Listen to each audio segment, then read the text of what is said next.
Hello students, exercise 7C जो continue आपकी चल रही है,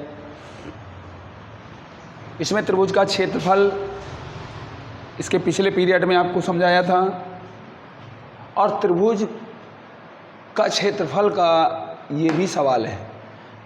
अंतर यह है कि जो तीन बिंदु होते हैं तो उसमें एक बिंदु जिसकी वैल्यू दी है 1, a, यानी y का स्थान जो है उसका मान ज्ञात करना है।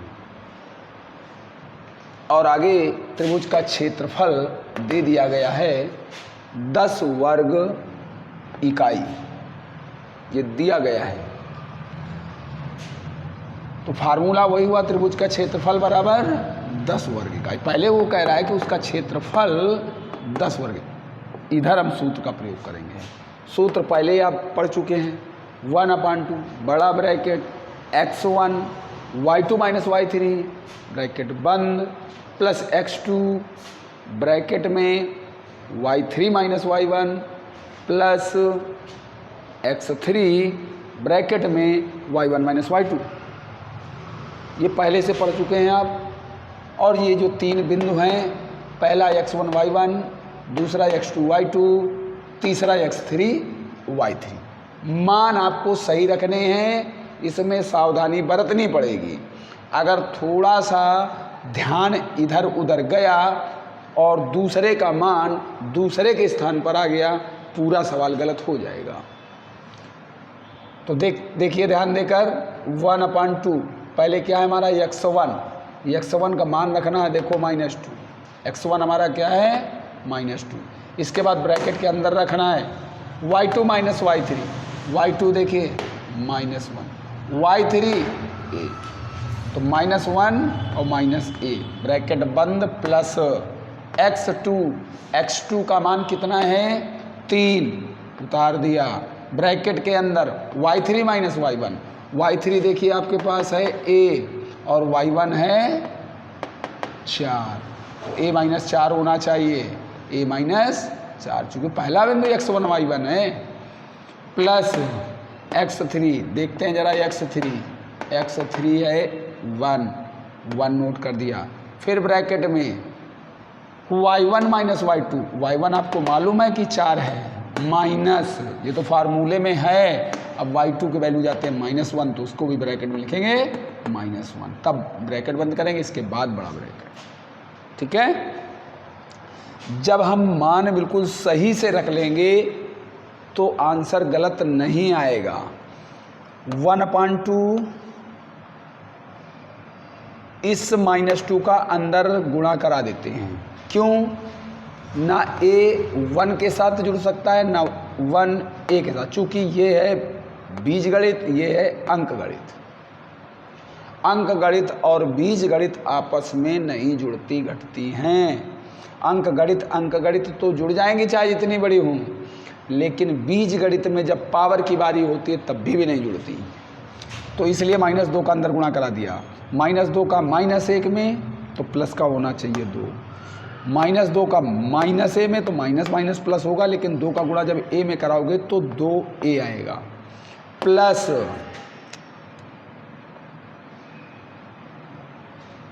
आगे बढ़ते हैं, 3 का भी गुणा कराएंगे, चूँकि a मान पड़ रहा है, तो 3a नोट किया, -3 चुको 12, -12 प्लस, अभी हमें अंदर देखिए ब्रैकेट के अंदर, ब्रैकेट चूँकि चिन्ह पर चिन्ह लगे हुए हैं, इन्हें सब सही करना है, 1 नोट कर दिया, ब्रैकेट में पहुँचे 4, ये आया, और माइनस का माइनस में गुणा हो रहा है तो +1। ठीक है, 1/2। अब यहाँ पर क्या किया हमने, ब्रैकेट वाले को सॉल्व किया है, लेकिन उससे बाहर क्या है देखिए, ये -12, 3a 2a 2, तो a और a को जोड़ दिया तो ये हो गया 5a, -12 में ये 2 चले जाएगा तो माइनस के बच्चे 10, प्लस देखिए अब ब्रैकेट वाले में आते 1, और ब्रैकेट में क्या हुआ 4 1 5, तो ये 1/2 पूरे का है इधर, और इसके बटे 1 कर दे तो कैंची गुणा हो जाएगा, तो 2 का वहाँ गुणा 10 दूनी 20 हो जाएगा, इसीलिए 20 डायरेक्ट रख दिया है, और 1/2 यहाँ से हट गया। 5a माइनस का 10 और इसका जब 1 का गुणा किया तो 5 आएगा प्लस का, तो 5a इनको घटा लिया, माइनस का 5 बराबर 20, 5 को उधर ले जाएंगे, 5a बराबर 20 प्लस 5, 5a बराबर इनको जोड़ दिया 25, 5 का भाग दे देंगे तो 25/5, इसलिए a बराबर 25। a का मान हमारे पास 5 मात्रक आ गया। ऐसे हम a का मान ज्ञात करेंगे। इसी तरह से और सवाल मिलेंगे, किसी में k का मान ज्ञात कराएगा। क्षेत्रफल जो दिया हो, त्रिभुज का क्षेत्रफल लिख करके तुरंत लिख देना, बाईं ओर सूत्र प्रयोग करना, दाईं ओर जो उसकी वर्ग इकाई यानी मात्रक दिया हुआ है रख करके हल करते चले जाना। चाहे k का मान दिया हो, चाहे x का मान दिया हो, आपका सब निकल आएगा। ठीक है। अब आइए आज एक चतुर्भुज में बताते हैं। आपको हमने बतलाया था कल भी पिछले पीरियड में कि चतुर्भुज में यदि एक विकर्ण खींच दिया जाए तो 2 त्रिभुज बन जाते हैं, और दोनों त्रिभुजों को जोड़ दें तो चतुर्भुज। हमें चतुर्भुज का क्षेत्रफल चाहिए तो दोनों त्रिभुजों का क्षेत्रफल चाहिए, दोनों त्रिभुजों का क्षेत्रफल जोड़ लेंगे। तो वही करके देख लेते हैं। प्रश्न है आपका 5वां नंबर, कह रहा है एक चतुर्भुज के क्षेत्रफल ज्ञात कीजिए जिसके शीर्ष क्रमशः ये दिए हैं -4, -2, -3, -5, 3, -2 और 2, 3। ठीक है। तो हमने भी वैसे क्रम से A B C D लिख दिया, मान लिया, और एक विकर्ण मिला दिया। ये कोई ज़रूरी नहीं कि हमने AC को मिलाया तो आप BAC मिलाएं, आप BC मिला सकते हैं। ठीक है। फिर त्रिभुज ध्यान रखिए कौन कौन से हम लेंगे, तो दोनों को जोड़ने पर त्रिभुज का क्षेत्रफल बन जाएगा और दोनों को जोड़ने पर चतुर्भुज का बन जाएगा। इतना ध्यान रखना है। अब देखिए पहले हम निकालते हैं त्रिभुज ABC का क्षेत्रफल। तो ये x1 y1, x2 y2, x3 y3, यही 3 लेंगे, इसको नहीं लेंगे। दिखा भी दिया चतुर्भुज का क्षेत्रफल बराबर क्या होगा, त्रिभुज ABC का क्षेत्रफल ABC इसका क्षेत्रफल प्लस ADC यानी इसका क्षेत्रफल, दोनों को जोड़ दिया, यही दिखाया गया। तो आइए पहले हम निकालते हैं त्रिभुज ABC का क्षेत्रफल। फार्मूला लगाया, सभी के मान सीधे क्रम से रखे। देखिए x1 -4, y2 -y3 ब्रैकेट में, तो -5 माइनस फिर -2 तो -2 प्लस x2 आया आपके पास -3 ब्रैकेट में होना चाहिए y3 -y1, तो y3 जा रहा है ये, चूँकि x1 y1, x2 y2, x3 y3, तो y3 -2 फिर माइनस आगे आते हैं y1 भी -2 प्लस x3 3 आया, ब्रैकेट में आएगा y1 -y2, तो y1 है -2 और y3 है -3। ठीक है। सबका मान रखा, सही से हल किया, 1/2 ये -4, ब्रैकेट को केवल अंदर हटाया तो -5, इनका हटाया तो +2, माइनस इनका दोनों का गुणा हो गया, चिन्हों का गुणा -3, ये तो -2 और ये +2, +3 -2 और +5, इस तरह से सॉल्व किया। तो इस ब्रैकेट में हमको 2 में 2 ये घट जाएगा, ये 0 पड़ जाएगा।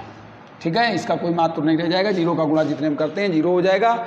बाकी बिल्कुल हल करते चले गए क्रम से, 1/2 -4 का -3 में गुणा कराया तो प्लस हो गया 12 और -0 ये हो गया, +3 त्रिका 9, 12 9 को जोड़ दिया 21 होगा, 0 घटा भी देंगे तो 21 ही रहेगा, इसलिए 21/2 वर्ग इकाई। ये त्रिभुज ABC का क्षेत्र। आगे बढ़ते हैं अब त्रिभुज ADC का क्षेत्र। तो देख ध्यान रखिएगा, x1 y1, x2 y2, x3 y, या तो इधर से आ जाओ, कोई प्रॉब्लम नहीं है, जैसे चाहो वैसे रखो, क्रम में रहो, मान सही रखो। इस प्रकार से त्रिभुज ADC का क्षेत्रफल निकाला, इसके भी मान रखे गए। ठीक है। इसको क्रम से हल किया, हल करने के बाद इसका जब हमने देखा तो क्षेत्रफल आया -35/2। कभी क्षेत्रफल या लंबाई, दूरी जिसे कहते हैं, ये कभी ऋणात्मक ली जाती हैं। अगर कह दिया जाए कि कपड़े की लंबाई 5 मीटर है, तो क्या आप कह देंगे कि -5 मीटर? नहीं। जब केवल सेल्सियस नापने की या विज्ञान में जैसे ऊपर नीचे आने जाने की बातें आती हैं, तो कहीं घनत्व है या डिग्री सेल्सियस में नीचे जाने पे माइनस होता, वो बातें अलग हैं, ठीक है। बाकी क्षेत्रफल या लंबाई इस तरह से नहीं है, इसलिए इसका क्षेत्रफल ऋणात्मक नहीं होता, तो 35/2 वर्ग इकाई यानी धनात्मक हो गया। अब निकालेंगे चतुर्भुज का क्षेत्रफल। तो पहले था त्रिभुज ABC का क्षेत्रफल, तो त्रिभुज ABC का क्षेत्रफल निकला था 21/2 प्लस त्रिभुज ADC का क्षेत्रफल वो हमने निकाला 35/2। इसको भी हल किया, भाग दिया तो 28 वर्ग इकाई, यानी चतुर्भुज जो था ABCD उसका क्षेत्रफल 28 वर्ग इकाई। इस तरह से हम चतुर्भुज, त्रिभुज, आगे भविष्य में यदि आपको पंचभुज और खडभुज भी पड़ जाएं तो आप देख लीजिए विकर्ण डालते हुए जितने त्रिभुज बन रहे हों उसी त्रिभुज के तीनों बिंदु लेते जाइए, सभी का क्षेत्रफल निकालते जाइए और सबको जोड़ते जाइए। आप चाहे वो पंचभुज हो चाहे खडभुज हो, सभी का क्षेत्रफल प्राप्त हो जाएगा। तो इस तरह से इस प्रश्नावली में ज़्यादा कुछ सवाल नहीं है, तो 4 सवाल और बच रहे हैं, 5 प्रयास करिए, हल हो जाए ठीक है, वरना एक आध हम फिर कल आपको और बता देंगे। ठीक है, फिर यार करते रहिए।